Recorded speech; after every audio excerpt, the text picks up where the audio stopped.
कैफ मैं रफीक मुखलिस सफीक हमदम मुहतरम मुकाम काबिल से जनाब मुफ्ती शमसे आलम साहब क़िबला मद्दज़िल हाली वल मुनानी कोई शेर के साथ पेश कर रहा हूं कि बात बनती नहीं जब बात बना लेते हैं तेरे दीवाना तेरी महफिल को सजा लेते हैं लफ्ज़ अशकों से वज़ू करते हैं आका हम तेरी नाम बना लेते हैं रूठ जाता है वो अल्लाह गुनहगारों से दुरूद पढ़ते हैं अल्लाह को मना लेते हैं दुरूद पढ़ते हैं अल्लाह को मना लेते हैं पूछ मोहम्मद के शाह से उसका मस्कन उसके आशिक से उन्हें दिल में बसा देते हैं उनके आशिक से उन्हें दिल में बसा देते हैं और अल्लाह अल्लाह के जाने से अल्लाह न मिले अल्लाह अल्लाह के जाने से अल्लाह न मिले अरे ये जो अल्लाह से मिला देते हैं ये अल्लाह वाले हैं जो अल्लाह से मिला देते हैं आइए हम उनका इस्तकबाल नारे रिसालत से कर लेते हैं नारे रिसालत मसलके अहले सुन्नत मसलके आला हज़रत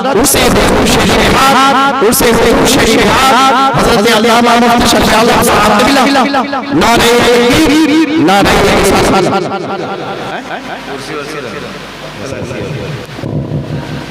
अभी इतने माशाअल्लाह खड़े होइए तो आप देते हैं लिखा राम पाक नहमदुहु व नसल्ली अला रसूलिहिल करीम अम्मा बअद बिस्मिल्लाहिर रहमानिर रहीम इन्नमा यख्शल्लाह मिन इबादिहिल उलमा सदक़ल्लाहुल मौलाना अज़ीम व सदक़ रसूलुहुन नबियुल अमीनुल करीम व नहनु अला ज़ालिका लमिनश शाहिदीन वश्शाकिरीन वल्हम्दुलिल्लाहि रब्बिल आलमीन।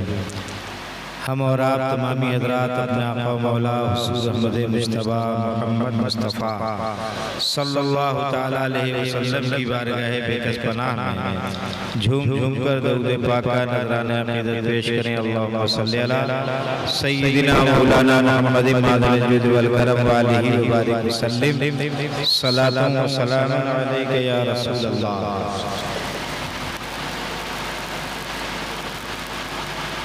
हज़रात आज जिनकी बारगाह में खिराज अक़ीदत पेश करने के लिए हम लोग हाजिर आए, उनकी शख्सियत से उलमा तो वाकिफ़ ही हैं, इलाक़े ही नहीं बल्कि पूरे हिंदुस्तान के अक्सर बेशतर शहरों कस्बा और देहात में उनका नाम ऐसा है जो सबको याद रहता है। और याद क्यों न रहे कि उन्हें शेरे बिहार कहा जाता है। क्या कहा जाता रहा? शेरे बिहार। अच्छा, शेरे बिहार, शेरे नेपाल भी थे, तज़किरा आया, लेकिन शेरे नेपाल भी शेरे बिहार को अपना जो है हमसर नहीं मानते थे, अपने से बड़ा मानते थे। शेरे नेपाल भी अपने बराबर नहीं मानते थे, अपने से अफजल मानते थे। और शेरे बिहार जहां तशरीफ फरमा होते थे, खुद पोखैरा शरीफ की सरजमीन पर जब वो रद्दे वहाबिया में तकरीर कर रहे थे, सन 80 या 81 की बात है, तो वहां शेरे बिहार भी तशरीफ फरमा थे। मैं उनके अल्फाज बोल रहा हूं। आपने फरमाया शेरे नेपाल ने, मुफ्ती जैश मोहम्मद साहब ने, कि इस वक्त मुफ्ती असलम साहब तशरीफ फरमा है, लिहाजा बात जिम्मेदारी की होगी। ये उन्हीं का जुमला, लिहाजा बात जिम्मेदारी की होगी, गैर जिम्मेदाराना बात यहाँ नहीं हो सकती, इसलिए कि यहाँ कोई फंदे बिहार नहीं, यहाँ शेरे बिहार मौजूद,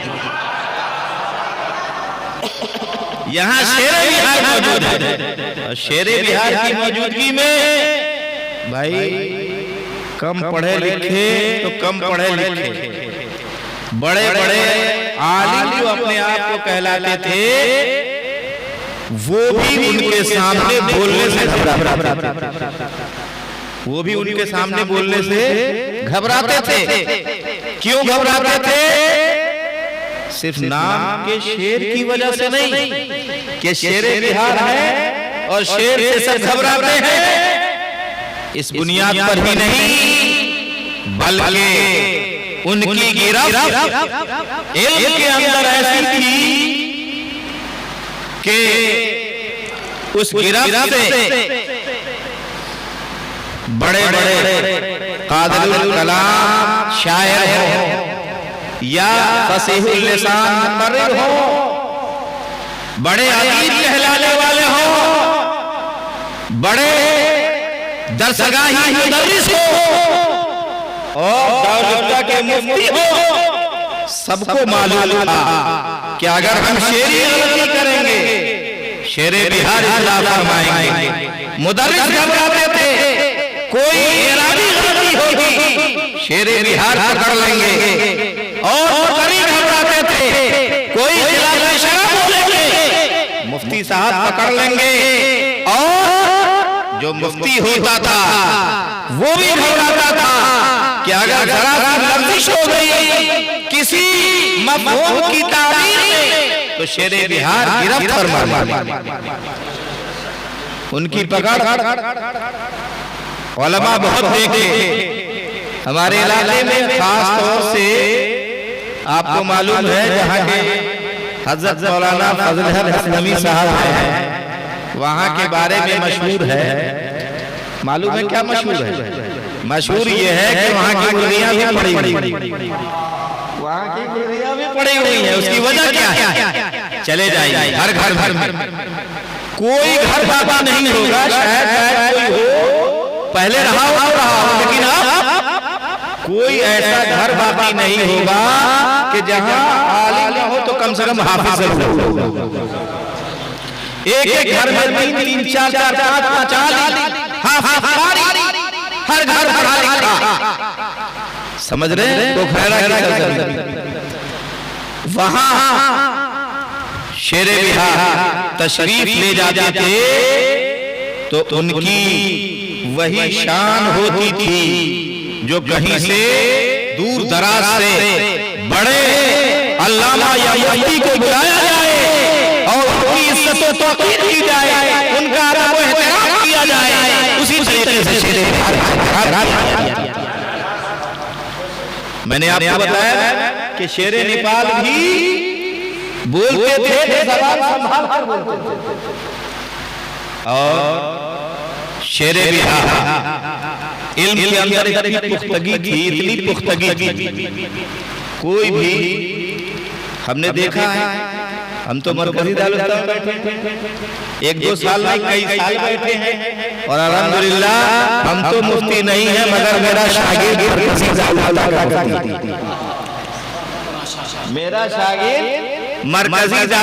का मुफ्ती है, मुफ्ती कौसर के नाम से आप कभी भी मालूम कर सकते हैं। तो मुफ्ती कौसर मेरा शागिर्द है, जिसका नानीहाल रामपुर है, इदरीस मिस्त्री का नवासा है, इत्तेफाक से उसके दादा का नाम भी इदरीस मिस्त्री ही था, जिसका घर बेलसंड है, और वो उनके दादा जो थे वो हमारे वालिद साहब के दोस्तों में, हमारे वालिद साहब के दोस्तों में। तो बहरहाल वो मुफ्ती साहब को मैंने जो पाया, किसी दारुल में किसी मुफ्ती साहब से मसला पूछिए तो ठीक है सवाल कीजिए, आप जवाब जबानी बता देंगे कि हजरत लिख के दीजिए दारुल का 2 दिन का वक्त, 4 दिन का वक्त, 5 दिन का वक्त, लेकिन शेरे बिहार के पास चाहे सफर में हो, हज़र में हो, मदरसे में हो, प्रोग्राम में होते, जहाँ भी होते, यहाँ तक करे होते, और कोई सवाल करता कहते सवाल लेते और हाथ में ये करके इस तरह से इतनी हाजिर जवाबी थी कि फौरन अपने का जवाब दिया करते थे। करते थे। क्या मजाल है कि उंगली पर रखकर लिखने से तहरीर, उंगली पर रख करके लिखने से तहरीर खराब हो जाए। वैसी ही तहरीर बनती थी जैसे हम लोग कागज पे रख करके भी ना उंगली पे रख रख के लिख लेते थे और फौरन जवाब देते। जा मुफ्ती तो बहुत देखे, लेकिन ऐसा मुफ्ती मैंने नहीं पाया जैसा शेरे बिहार को पाया उस इलाके में। तो मैंने बताया कि इनकी सरजमीन जहां हर घर पढ़ा लिखा, लेकिन आपको मालूम है एक से एक काबिल वहां भी उलमा हुए। जहां तक मेरी निगाहों ने बहुत से उलमा को, वहां के उलमा को देखा है, उनसे मुलाकात आई और बड़े मेहरबान भी रहे हैं। अभी उन्होंने तज़किरा किया हजरत मौलाना सईदुल जमा साहब का, वो भी बड़े शकीक रहे। जब हज को जा रहे थे तो दिल्ली में तशरीफ लाए थे, मेरे मुझसे मुलाकात रही और ज़िया जालिया साहब उनकी भी मुलाकात रही, यहाँ भी तशरीफ लाए थे, मेरे यहाँ क़याम हुआ। बहरहाल ये हज़रात भी बड़ी शख्सियत के मालिक थे, दरसगाही थे, इल्मी पकड़ इनके अंदर भी थी और मुताला इनका भी बड़ा वसी था।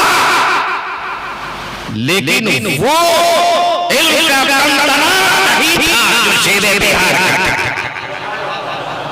जो शेरे बिहार का था।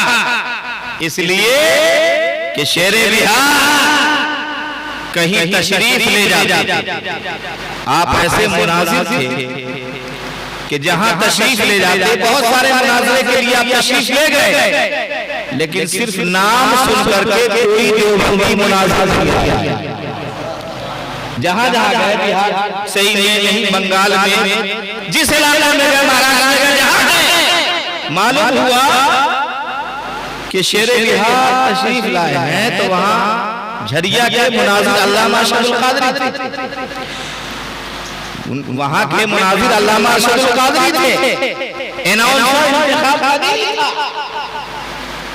उसमें भी आप तशरीफ ले गए थे और जैसा मुनाजरा झरिया में हो गया है और जितने अकाबिर अहले सुन्नत झरिया में मौजूद रहे हैं, वैसा मुनाजरा न उससे पहले हुआ है न उसके बाद। तारीखी मुनाजरा झरिया का मुनाजरा, इसलिए कि उस मुनाजरे में सरफराज सैयदना सरकार सदर हुजूर मुजाहिद मिल्लत मुनाजिर कायदे मिल्लत, समझ रहे? और यही नहीं, उसमें ताजुल शरिया की जवानी, ताजुल शरिया भी तशरीफ फरमा थे, रेहाने मिल्लत में थे और मुल्क के जितने सैयद उलमा थे सबके सब झरिया में पहुंचे। जामे मस्जिद के अंदर मुनाजरा हो रहा, और ये वो मुनाजरा है कि कहीं मुनाजरे में तो उनके मुनाजिरों ने चश्मा छोड़ दिया, भाग गए, कहीं बहाने बनाकर भाग गए, कहीं बीमारी का बहाना बनाया, लेकिन ये वो मुनाजरा है कि जिसमें इरशाद हो मस्जिद के अंदर ही पेशाब, डर समझ में, और फिर बाद हिम्मत नहीं की मुनाजरा। हजरात मोहतरम, तो उसमें भी हम तशरीफ फरमा थे, लेकिन पर्सनल मुनाजिर की हैसियत से जहां जहां शेरे बिहार तशरीफ ले गए वहां मुनाजरा हुआ ही नहीं। इसलिए कि मालूम हुआ कि शेरे बिहार तशरीफ लाए हैं तो देवबंदी मुनाजरा आया, और जब आया ही नहीं मुनाजरा, समझ रहे? और उसकी वजह ये थी कि शेरे बिहार ने शुरू में देवबंदी मदरसे में भी पढ़ा, देवबंदी मदरसे में पढ़ा था कि उन लोगों ने बताया था कि उसमें मंतिक बड़ी अच्छी पढ़ाई है, तो मंतिक के शौक। और मैं आज भी कहता हूं कि जिन्होंने उनसे सिर्फ सुगरा पढ़ लिया है, तो शरीयत तहजीब पढ़ने वाला भी उसका मुकाबला नहीं करेगा। इतना जबरदस्त उनके पढ़ाने का अंदाज था।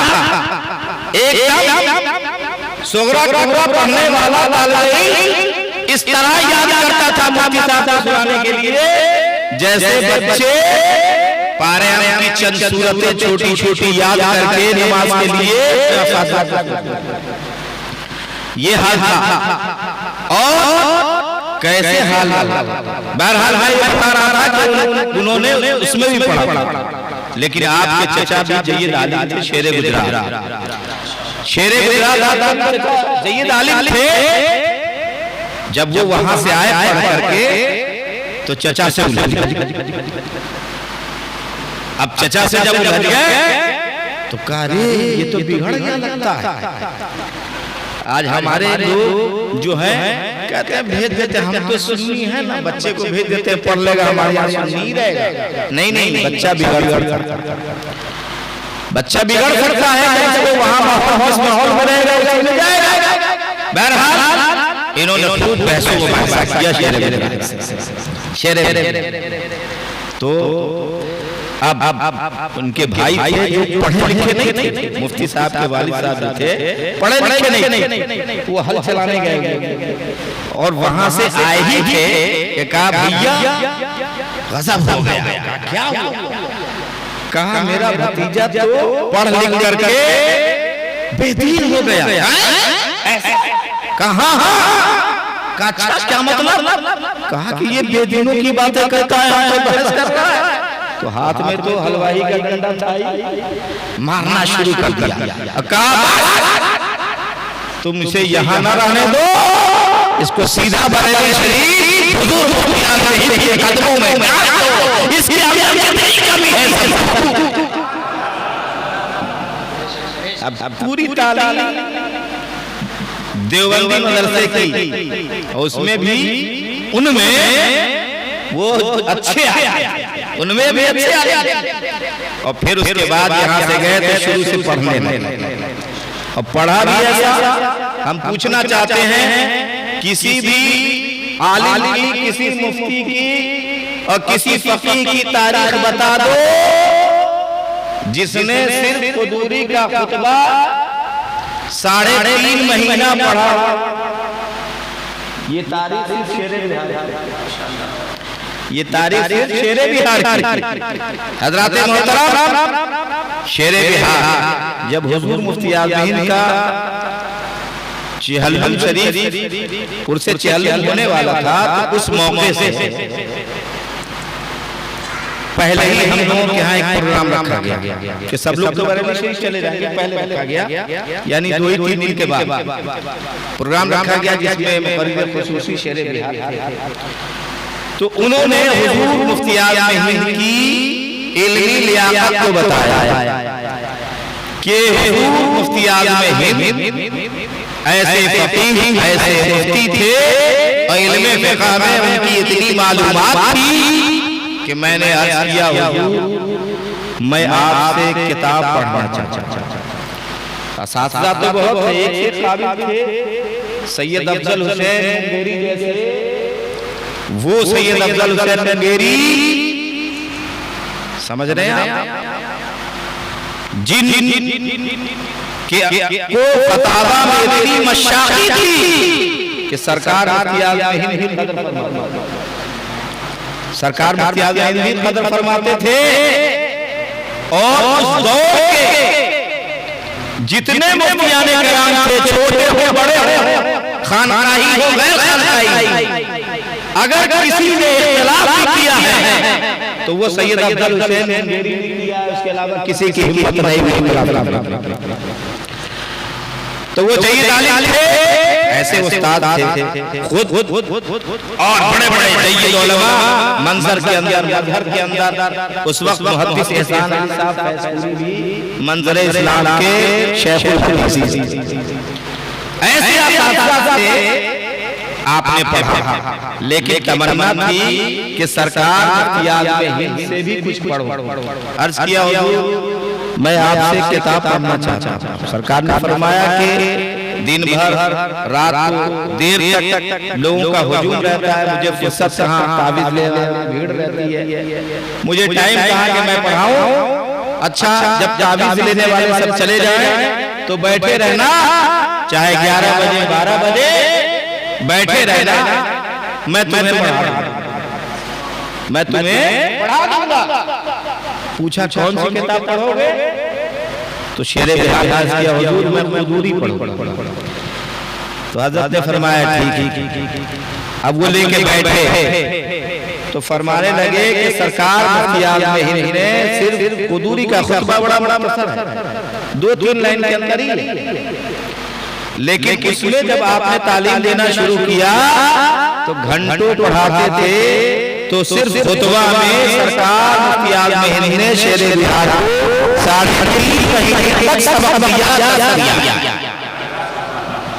अब बताओ सरकार मुफ्ती आज़म हिंद की क्या लियाकत थी और पढ़ने वाले शेरे बिहार की क्या समझ और क्या उनकी लियाकत थी।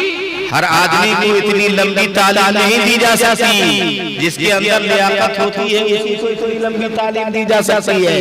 हज़रत मोहतरम पूरे सहाबा सरकार मदीना सल्लल्लाहु तआला अलैहि वसल्लम के शागिर्द थे, लेकिन हज़रत उमर को सरकार दो आलम सल्लल्लाहु तआला अलैहि वसल्लम ने सूरह बकरा की तालीम दी तो 6 बरस तक के पढ़ाया। सिर्फ सूरह बकरा को 6 बरस तक के पढ़ाया है सरकार दो आलम सल्लल्लाहु तआला अलैहि वसल्लम ने। जबकि हज़रत फारूक आज़म रज़ियल्लाहु तआला अन्हु बेहतरीन अरबी दाता थे, फसीह बलीग खतीब थे और ज़बान दानी उनकी जो है मशहूर थी, बेबाक खतीब थे। उसके बावजूद कुरान को समझा सरकार से 6 साल में सिर्फ सूरह बकरा। क्यों? इसलिए कि उनको समझने की लियाकत थी और सरकार को समझाने की थी। इसी तरह से शेरे बिहार समझने की लियाकत थी, सरकार मुफ्ती आज़म हिंद को पढ़ाने की लियाकत। हज़रत मोहतरम फिर उनकी बारगाह में रहे। मैं आपको बताऊंगा कि हुजूर मुफ्ती आज़म हिंद की बारगाह में जितने जय्यद उलमा के अंदर मुफ्तियाने किराम हैं, मैं आपको बताऊंगा शारिह बुखारी जो नायब मुफ्ती आज़म हिंद कहलाए, आपको मालूम है कि उन्होंने किनकी बारगाह में ज़ानुल अदब तय किया है और किनकी बारगाह से फैज़ पाया है। वो शारिह बुखारी नायब मुफ्ती आज़म हिंद क्यों बने? सरकार मुफ्ती आज़म हिंद की खिदमत में रहे, उनके कदमों में रहे, उनसे सीखते रहे, उनसे उनके पास मशवरा करते रहे, तो अपने ज़माने के नायब मुफ्ती आज़म हिंद बन गए। फिर आज इस दौर में जो सबसे बड़े आलिम कहला रहे हैं और जिनके इल्म का रोग है, दबाव है और जिनके इल्म के सामने सब इस वक्त जितने उलमा हैं सब सरे आपको करते हैं। ये हज़रत अल्लामा ज़ियाउल मुस्तफ़ा साहब आज़मी हैं। अल्लामा ज़ियाउल मुस्तफ़ा साहब ने जो इतनी सलाहियत इतनी काबिलियत हासिल की, वो किससे की? सरकार की हासिल की। और फिर मैं आपको बताऊं कि मेरे ताज शरिया फरमाते हैं कि मैंने यहाँ पढ़ा, यानी मंजर में पढ़ा, मजहर में पढ़ा, यहाँ ही नहीं बल्कि पढ़ने के लिए मिस्र गया और वो यूनिवर्सिटी है जो पूरी दुनिया की सबसे बड़ी यूनिवर्सिटी है, जिसके अंदर हजारों हजार की तादाद में असातिज़ा हैं। हज़रत मोहतरम तलबा को तो छोड़ो, तलबा तो लाखों की तादाद में है, हजारों हजार की तादाद में वहाँ पर असातिज़ा हैं। हज़रत मोहतरम ताज शरिया फरमाते हैं कि मैं वहाँ गया, पढ़ता रहा, लेकिन मुझे जो सरकार मुफ्ती आज़म हिंद तवज्जो से हासिल हो गया। मुफ्ती आज़म का ज़र्रा क्या बना मैं दूसरा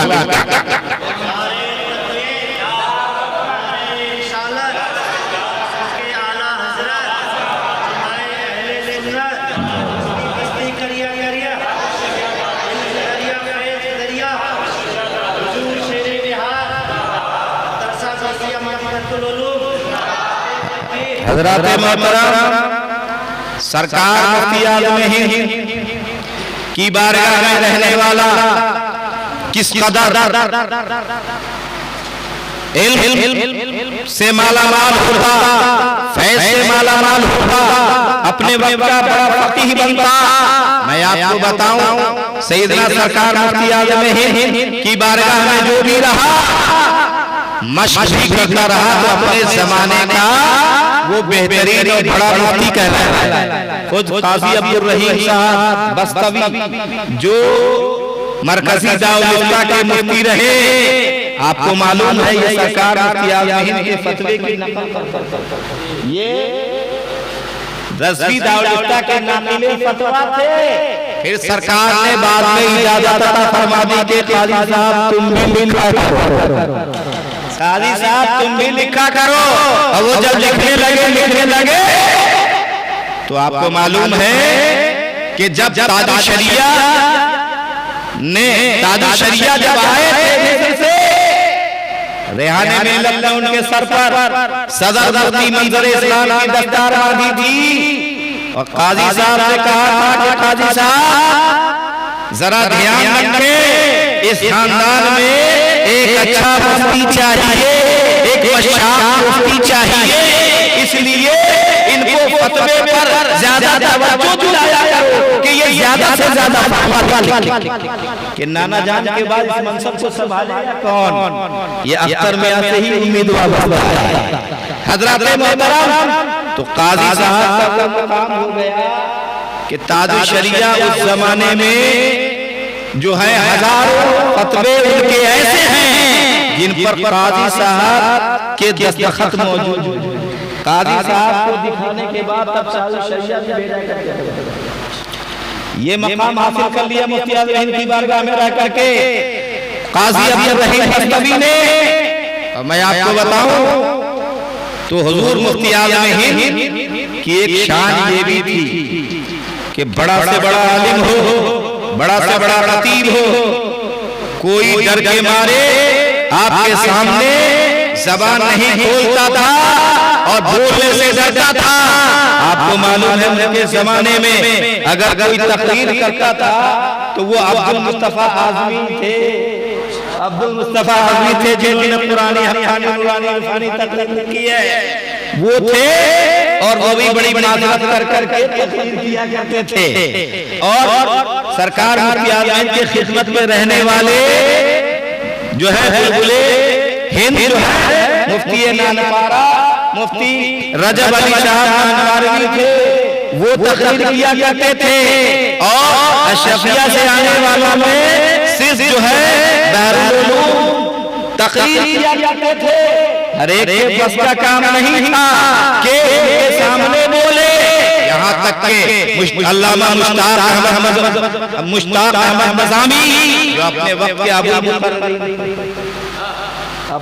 के अबुल मुकर्ररीन थे, चाहे डॉक्टर हसन रज़ा साहब हो, अब्दुल रज़ाक जबलपुरी हो, या जो है मुफ्ती जहांगीर मौलाना जहांगीर साहब जो है झारखंड वाले हो, ये सब शागिर्द हैं अल्लामा मुश्ताक अहमद मज़ामी तकरीरी दुनिया हज़रात मोहतरम। तो वो भी तकरीर करते रहते, मेंबर पे बैठे रहते, बोलते रहते और उसके बाद यहीं से कहते कि सरकार के आमगाह पे तशरीफ फरमा है, अगर कोई लफ्ज़ हो जाए तो सरकार करम फरमाए और मुझे हुक्म दे, मैं हर वक्त तौबा करने के लिए तैयार हूँ।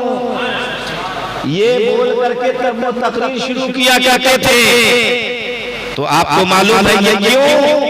इसलिए कि सरकार मुफ्ती आज़म हिंद का एक तो इल्म था और साथ ही साथ वो हर एक को रोकते थे, किसी की रूह रियायत नहीं करते। सरकार मुफ्ती आज़म हिंद की यही सिफात शेरे बिहार, सरकार मुफ्ती आज़म हिंद की यही सिफात, यही खुसूसियत शेरे बिहार में थी। क्या मजाल है कि उनके सामने कुछ बोले और गलत बोल जाए, शेरे खामोश रह जाए। नहीं, तौबा करो। इंतखाब कदीरी भी एक जलसे में बोल रहा था कि फरिश्ते आते हैं, माओ के पेट में नूर डालते हैं तो बच्चा पैदा होता है। शेरे बिहार ने फरमाया तौबा करो, अगर फरिश्ते नूर डालते हैं तो बच्चा तो नबी हो जाएगा और मोहब्बत पैदा हो गई है मेरे आका सल्लल्लाहु तआला अलैहि वसल्लम। जबकि वो इतना निडर, इतना बेबाक था कि वो किसी को खातिर में नहीं लाता था। मैंने तो सुना है कि बाप को भी धमका दिया गया, लेकिन शेरे बिहार ने टोका, खामोश क्यों? कि ये सरकार मुफ्ती आज़म हिंद की बारगाह का परवरदार है, ये ऐसा वैसा आलिम और मुफ्ती नहीं है। हज़रात मोहतरम, इसी तरीके से उनकी पकड़। अच्छा, हम लोग जो कुछ बोल लेते हैं तो शुरुआती दौर हम लोगों की चीजें और हम लोगों के अंदर जो कुछ आई है खुसूसियत, वो ये सब देन है, ये सब देन है शेरे बिहार। जामिया कादरिया में जो पढ़ ले साल 2 साल और दाऊद में जाता, कहाँ से आए? फलां बजटिया बनारस हमीदिया किला घाट से आए हैं। कहाँ से आए? तो हम आए हैं फलां जगह से, फलां जगह से, मऊ से आए हैं, यहाँ से आए, वहाँ से आए। कोई कदर नहीं। लेकिन अगर पूछा जाता कहाँ से आए तो मकसूद शेरे बिहार के मदरसे से का बस तुम्हारा इस्तेमाल है, दो या तुम्हारा उसको रोका नहीं जाता था। क्यों? इसलिए कि शेरे बिहार के इल्म के मुताबिक अल्लामा मुश्ताक अहमद नज़ामी दस्तारबंदी के मौके पर बुलाया करते थे और बड़ी इज्जत किया करते थे। जब मैं वहां पढ़ता था तो मैंने अपनी आंखों से देखा, शेरे बिहार तशरीफ लाए हैं, अरे ठंडा पिलाओ, लस्सी पिएंगे, ये खाएंगे, वो खाएंगे, ये मंगाया जाए, वो मंगाया जाए। ये अल्लामा मुश्ताक अहमद नज़ामी का अमल था। तो शेरे बिहार टोक दिया करते थे। खुद पढ़ने के जमाने में बच्चों की इतनी गिरफ्त, हम लोग जो आज बड़े मौलाना गलती कर जाते हैं ना, ऐसी गलती की सुधार हम लोग तालिब इल्म के जमाने में कर चुके थे। क्यों? इसलिए कि अगर जहां गलत पढ़ा, अंजुमन होती थी, असातिज़ा बैठे रहते थे और सीनियर तलबा बैठे रहते थे कापी कलम लेकर के, और शेरे बिहार का मामूल था कि वो टहलते रहते थे। जहां कोई कुछ गलत बोला उसकी खैरियत नहीं। अरे क्या बोला, क्या पढ़ा, यही पढ़ा, यही पढ़ा तुमने, और मानना शुरू कर देते। अब एक बच्चे को मारते तो सैकड़ों बच्चे सब अब वो गलती नहीं करता। आपको मालूम है, मैंने कई लोगों को ये बल लगाना फर्क नहीं करते हैं, माना बहुत बिगड़ जाता है। नहीं, यही आपकी बात आई हो रही है।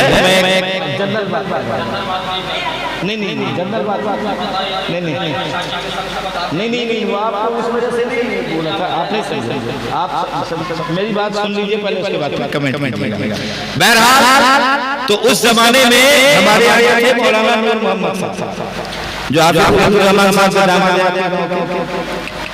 वो भी पढ़ते थे, वो नजमुल कादरी साथी हैं, तो वो पढ़ते थे। वो तकरीर में उन्होंने वैसे ही पढ़ना शुरू किया, बल्लम कर दिया, कह दिया मुफ्ती साहब पहले। उस जमाने में खरपट्टी पहनते थे, लकड़ी के खराव वो पहनते थे और गुजरते थे। सुन लिया क्या कौन सी जमीन है इसमें, कौन सा फेल है, तुमने अब तक क्या पढ़ा? निकाला खरपट्टी और तबीयत से बजा दी। उनको बजाना था कि आज तक मकसूद में जो पढ़ेगा इसे गलती से महफूज रहेगा। समझ में आई बात? तो हजरत मोहतरम, ये थी उनकी गिरफ्त, और यही नहीं बल्कि शेरे बिहार जहां जहां भी गए, जैसी भी गलती रही फौरन इस्लाह किया करते थे। इसी दिल्ली की सरजमीन पर उत्तम नगर में एक साहब, नाम कहना अच्छा नहीं लगता है, लेकिन कुछ लोग जानते हैं, वो उत्तम नगर में बोल रहे थे और हजरत इमाम हुसैन के सजदे की करबला में इतनी तारीफ कर रहे थे, इतनी तारीफ कर रहे थे कि नबी के सजदे से भी तकाबुल किया कि सजदा नबियों ने किया, सजदा वलियों ने किया, मेरे नबी ने भी किया, हजरत ईसा ने भी किया, हजरत मूसा ने भी किया। इस तरीके से सबके सजदे को गिना करके कहा सबसे अफजल सजदा, सबसे बढ़िया सजदा इमाम हुसैन ने किया, वैसा सजदा किसी ने नहीं किया। तो मैं वहीं बैठा था, मैंने कहा कि उम्मत के सजदे से अफजल इमाम हुसैन का सजदा हो सकता है, लेकिन नबी के सजदे से इमाम हुसैन का सजदा अफजल नहीं। रोक दिया मैं, अब रोक दिया, फिर उसके बाद उन्होंने सुधार किया। शेरे बिहार अब्दुल कय्यूम खान साहब के जलसे में थे, वहां तशरीफ फरमा थे, किसी ने जाके बताया तो बरजस्ता शेरे बिहार ने फरमाया कि बताओ उसे स्टेज पे शरफ आलम है या नहीं है? तो कहा है, तो कहा बस जब वो है तो संभाल लेगा, बाकी के लिए मैं आया, बाकी के लिए मैं आया। हजरत मोहतरम फिर आए शेरे बिहार, उसके बाद उन्होंने मेरी तायीद की, तो जिन्होंने गलती की थी वो शर्मिंदा हुआ। समझ में आई बात? पहले तो वैसा के लिए तैयार थे, लेकिन बाद में वो शर्मिंदा हुए। हजरत मोहतरम देखो, लोग कहते हैं, सैयद साहब भी कहते हैं, वहां साहब भी कहते हैं, लेकिन अजीब इत्तेफाक है, मुझे लोग मुफ्ती कह देते हैं, हालांकि मैं मुफ्ती क्या हूं? मुफ्ती। लोग पढ़ते हैं तो पता नहीं क्या क्या समझते हैं आपको, और मैं जैसे जैसे उम्र मेरी ढलती जा रही है वैसे वैसे लग रहा है कि मैं जो है कुछ नहीं पढ़ा, कुछ नहीं जाना, मुझे फिर से पढ़ना चाहिए, मुझे फिर से पढ़ना चाहिए। हजरत मोहतरम तो मुफ्ती कहने को बहुत है, लेकिन मुफ्ती असलम पर जो मुफ्ती का इतलाक था उस इलाके में किसी का इतलाक नहीं था। और फिर आप मुज़ाकरा इल्मी किया करते थे। मैंने उनकी बारगाह में देखा हज़रत मौलाना अंसार साहब महेश स्थान वाले, मुफ्ती मुतीउर रहमान साहब महेश स्थान वाले, जब भी वो दो तशरीफ लाते तो हुजूर शेरे बिहार से इल्मी मुज़ाकरा हुआ था। ये लोग इल्मी गुफ्तगू किया करते थे, अपने इल्म को बढ़ाया करते थे, ताज़ा किया करते थे, आपस में इल्मी गुफ्तगू किया करते थे। कभी इल्म नाहव की बहस करते, कभी इल्म तफसीर की बहस करते, कभी इल्म हदीस की बहस करते, कभी इल्म फिक़ह पे बहस करते, कभी जो उसमें फिक़ह पे बहस करते, कभी इल्म बयान पे बहस करते, कभी इल्म हदीस पे बहस करते, और कभी शेर और शायरी में बहस करते। इनका इल्म हजरत मोहतरम तो शेरे बिहार आम मुफ्ती आम मौलाना जैसे नहीं थे, और फिर यही नहीं कि सिर्फ वो मौलाना मुफ्ती थे, मैंने उनकी जिंदगी देखी जब तक रहा तब तक के उनका मामूल था कि वो खाना खाते जल्द इशा से पहले, नमाज पढ़ते ईशा की टहलते थे, ईशा से पहले खाना खा कर मगरिब बाद टहल लेते, ईशा के बाद थोड़ी देर देखते, किताब वगैरह देखते, फिर सो जाते, और फिर आप उठते गर्मी में रात के 3 बजे, सर्दी में कभी जो है 4 बजे, 4:30 बजे उठते, कभी 2:30 बजे उठ जाते। और रोजाना का मामूल था कि वो गुस्ल फरमा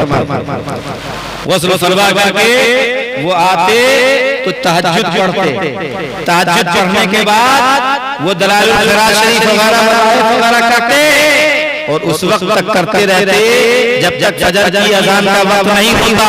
जब फजर की अजान का वक्त होता आप एक चक्कर लगाते, मुअज्जिन भी जग जाता, सारे मुदर्रिसीन उठ जाते, फिर बाजमात नमाज होगी, और फिर नमाज़े जमात नमाज़े फजर के बाद फिर आप वज़ाइफ में मशगूल हो जाते, वजीफे से फारिग होते, नाश्ता करते, फिर पढ़ाने में मशगूल होते। हज़रात मोहतरम तो आपकी मसरूफियात बहुत थी, लेकिन आप अपनी मसरूफियात की वजह से आपने कभी नमाज में कोताही नहीं की। एक बार मैं आपके साथ एक बार हुक्म हुआ कि चलो हमारे गांव चलो, महुआरा चलिए, साथ में चला गया और वहां से मकसूदपुर से महुआरा तक पैदल जाते थे। रास्ते में एक नदी है, उस नदी से गुजरना हुआ और जोहर पढ़ के जाते, असर का वक्त हो जाता, हर वक्त रुमाल होता, बाबाजू होते, जहां नमाज का वक्त होता वहीं रुमाल बिछा देते और वहीं जो है नमाज। ये नहीं कि घर पहुंचेंगे आधा घंटा रहेगा, अभी 20 मिनट बाकी है, 25 मिनट बाकी, कुछ नहीं, पैदल जा रहे हैं, नमाज का वक्त हुआ, बिछाया या अल्लाह नहीं, वहां है रुमाल बिछाया, शरफ वजू है, हजरत है, चलो तकबीर भी हो, नमाज हजरत मोहतरम। और घर में भी वही मामूल जो मदरसे में मामूल, वही घर में मामूल। आपका मामूल ऐसा था और आपके इल्म की बात मैं करूं, याददाश्त भी बहुत जबरदस्त, याददाश्त भी बहुत जबरदस्त, क्योंकि बचपन के जमाने से जो उन्होंने पढ़ा था। आपको मालूम है, आप फरमाते हैं कि मुझे पढ़ने का शौक था। अतरार के मौलाना था, अतरार के, वो उनका इंतकाल हुआ तो मकसूदपुर भी तशरीफ लाए थे, उनका जनाजा यहाँ आया के भतीजे लाए, तो वो शेरे बिहार के उस्ताद था। तो उन्होंने क्या पढ़ाया था, मिफ्ताहुल फवाद कैसे पढ़ाया था, वो हल जोतने जाते थे और उनको पूरी किताब याद थी ज़बानी, और वो हल चलाते थे, उनके पीछे थे और वो एक एक सबक मिफ्ताहुल फवाद का पढ़ाते थे। तो उस्ताद को भी ज़बानी हुई किताब और शागिर्द को भी किताब और ज़बानी आता था। हज़रत मोहतरम, और वही अतरार के एक मौलाना थे जिन्हें हम हज़रत मौलाना नईमुद्दीन छपरवी के नाम से जानते हैं। ये हमारे अकाबिर उलमा बेहतरीन और बहुत बड़े जो है सुन्नियत के मोहसिन हैं। छपरा की सरजमीन पर उन्होंने बहुत बड़ा काम किया। छपरा ही नहीं, मुजफ्फरपुर हो या मुजफ्फरपुर हो और यहाँ से लेकर के कलकत्ता बंगाल उन्होंने बहुत दिन की खिदमत की। और शेरे बिहार ने फरमाया कि जामिया कादरिया जो मैंने कायम किया वो उन्हीं के ईमा पर, उन्हीं के इशारे पर। उन्होंने कहा क्या सलाम, देखो हर तरफ फैल रही है, इसका मुकाबला कैसे होगा। हमारे यहाँ इमारत नहीं, हमारा कोई ढंग का मदरसा नहीं, बाला साहब मदरसा बन रहा है, यहाँ बन रहा है, वहां बन रहा है। तो उन्होंने तय किया और कहा कि ये जिम्मेदारी मैं तुम्हें देता हूँ। तो शेरे बिहार ने ये तय किया कि मुझे मदरसा कायम करना है। तो आपने अल जामिअतुल कादरिया नाम, बड़ी मुखालफत हुई, लेकिन कहा कि मैंने नाम ही ऐसा रखा है कि मुखालफत करने वाला मर जाएगा, लेकिन मदरसा तरक्की करता चला जाएगा। इसलिए कि इसको मैंने सैयदना अब्दुल कादिर के नाम से कर दिया है। गौसे आजम से टकराने वाला बचता नहीं है, वो तो यहाँ भी मारा जाता है, वहाँ भी मारा जाएगा। अब हम हमारे हैं और मर के भी चैन नहीं पाता है, मर के भी चैन नहीं पाता है हमारा तेरा। तो हजरत शेरे बिहार ने गौसे आजम से मंसूब किया जामिया कादरिया को। समझ रहे हैं आप, जामिया कादरिया नाम रखा। जिस वक्त हम लोग थे उस वक्त तक सिर्फ 6-7 कमरे बने, हाँ उसके बाद फिर 6 हो गए थे, उसके बराबर मरतबा। अब अल्हम्दुलिल्लाह अब जाइए देखिए तो ऐसा लगता है कि बड़े टेले के अंदर चारों तरफ से मदरसा है और गेट का तो कोई जवाब नहीं है। पूरे बिहार में ऐसा गेट किसी मदरसे में, और मैं तो कह दूं कि पूरे 2 मदरसे को छोड़ दिए तो पूरे इंडिया में हमने नहीं देखा। 2 मदरसे को छोड़ दीजिए तो पूरे इंडिया में नहीं है। अल जामिया को छोड़ दीजिए और अल जामिया रज़ा को छोड़ दीजिए उसके बाद आप मुआवजा कर लीजिए तो जामिया कादरिया जैसा गेट आपको कहीं नहीं। इतना बुलंद वाला गेट है, जैसा शेरे बिहार जैसे उनकी शान मदरसे की इमारत भी वैसी बनाई, गेट भी वैसा ही बनाया। और फिर ये थी उनके अंदर कि दीन की खिदमत करने के लिए औरों की तरह गिड़गिड़ाते नहीं थे, चापलूसी नहीं करते थे। खुद मुफ्ती अब्दुल हलीम साहब ने कहा कि शेरे बिहार की वो शख्सियत है कि अगर चाहते तो लाखों करोड़ों अरबों खरबों रुपया भी जमा कर सकते थे, लेकिन किसी की चापलूसी नहीं की, किसी के पास उन्होंने अपनी कमी जाहिर नहीं की और किसी की खुशामद बरामद नहीं की। इसलिए पैसे से वो दूर रहे, पैसे से टकराते रहे। यहाँ तक कि आप फरमाते हैं कि सबने अपने अपने मदरसे को बोर्ड से इल्हाक कर दिया, लेकिन मेरे पास जब ये बात आई मैंने कहा ठीक है, लेकिन मालूम हुआ कि बगैर मदरसा इल्हाक नहीं होता है। तो हमने कहा पूरी जिंदगी हमारा मदरसा मुल्हाक हो या ना हो, तो हमारे मदरसे का इल्हाक हो ना हो, लेकिन मदरसे को इल्हाक करने के लिए हम रिश्वत नहीं लेंगे, हराम काम नहीं करेंगे, इसलिए कि हम सरकार को बारगाह हजराते मोहतरम। और सुनिए, शेरे बिहार में आंखों का देखा हुआ है, ये बच्चे जो उनके हैं उस वक्त महुआरा में जैसा घर था हमने देखा, कोई चेंजिंग नहीं, बाप दादा ने जैसा बनाया था वैसा ही गांव में जमीन भी हर मोहतमी अपना घर बनाता है, बंगला बनाता है, ये बनाता वो बनाता है, बच्चों के नाम बैंक बैलेंस करता है, लेकिन शेरे बिहार का मामूल क्या रहा, तनख्वाह भी नहीं लेते थे, मोहतमी भी तनख्वाह भी नहीं लेते थे। प्रोग्राम होता था, जो नजराना मिलता था बस उसी पे गुजारा। मेहमान आए थे, मेहमान नवाजी उसी से।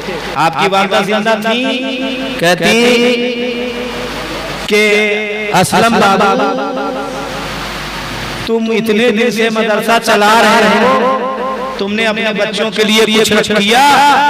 तुम हर महीने तनख्वाह चला करके बीवी को क्यों नहीं देते हो? तो शेरे बिहार ने फरमाया कि तुम्हारे पोते जो पढ़ते हैं क्या उनकी खुराकी तुम देती हो? तुम्हारे पोते जो पढ़ते हैं उनकी खुराकी तुम देती हो और उनके पढ़ाई का मुआवजा तुम देती हो? तो ये समझ लो कि हम दूसरे को बच्चों को पढ़ा रहे हैं टाइम करके, तो अपनी तनख्वाह में हम बच्चों को पढ़ा रहे हैं, हम अपनी तनख्वाह में अपने बच्चों को पढ़ा रहे हैं। होगा कोई ऐसा मोहतमी? लेकिन सुनो, जो अल्लाह की राह में कुर्बानी देता है, अल्लाह तबारक व तआला उसकी कुर्बानी को ज़ाया नहीं करता है। इन्नल्लाह ला युदीउ अजरल मुहसिनीन, अल्लाह तबारक व तआला भलाई करने वाले के अजर को ज़ाया नहीं फरमाता है। अल्लाह तबारक व तआला ने वो मकाम अता फरमाया कि गांव का गांव तो गांव, अल्लाह ने वो नवाजा कि मसूदपुर में मदरसे के करीब आज शान मिलेगा आपके बच्चों के लिए तैयार हो रही है। अल्लाह तबारक व तआला ने असबाब पैदा कर दिए, लेकिन मदरसे की खबर नहीं है, सिर्फ सरकार शेरे बिहार की नजर हजरत मोहतरम। इसलिए कि मॉरिशस गए, अफ्रीका गए, बड़े बड़े जो दौरे किए, काफी नजराने आपको लोगों ने पेश किए, क्योंकि वहां बड़े बड़े पैसे वाले मुरीदीन हजरत मोहतरम। और फिर दुनिया, आदमी दुनिया में जो कुछ करता है सब छोड़ के चला जाता है, और सिर्फ कब्र भी कहाँ गायब हो जाती है। बड़े बड़े सेठों की कब्रिस्तान में पता ही नहीं चलता कि फलां सेठ की खबर कहाँ, समझ रहे? लेकिन अल्लाह के दीन की खिदमत की और कुर्बानी पेश की, तो आज पूरे अतराफ में शेरे बिहार का रोजा अलग ही उसकी लागत अलग ही है की। हजरत मोहतरम, तो आपको मैं बताऊं कि अल्लाह तबारक व तआला ने उनकी आखिरत भी बना दी, उनके बच्चों की दुनिया में बना दिया। और वो यहाँ भी सुरसुर रहे, यहाँ भी सुरसुर रहेंगे। कहने को तो बहुत सारी बातें हैं, लेकिन वक्त ज्यादा हो चुका है। मौला तबारक व तआला उनका साया, उनके फैजान का साया हम सब पर कायम रखे। और मौलाना फजल हक असलमी साहब जो इस बाबा सम्मा कह लीजिए कि फजल हक का इसमें ही यानी जैसा नाम वैसा काम कि आप लोगों के लिए ये अल्लाह का फजल बन करके हैं, जो आपके बच्चों को अनपढ़ नहीं रहने रहे हैं, दीन की तालीम से आरास्ता कर रहे हैं। मौला तबारक व तआला आप सबको इनकी खिदमत में तौफीक अता फरमाए और इनको आपके बच्चों को पढ़ाने की तौफीक अता फरमाए।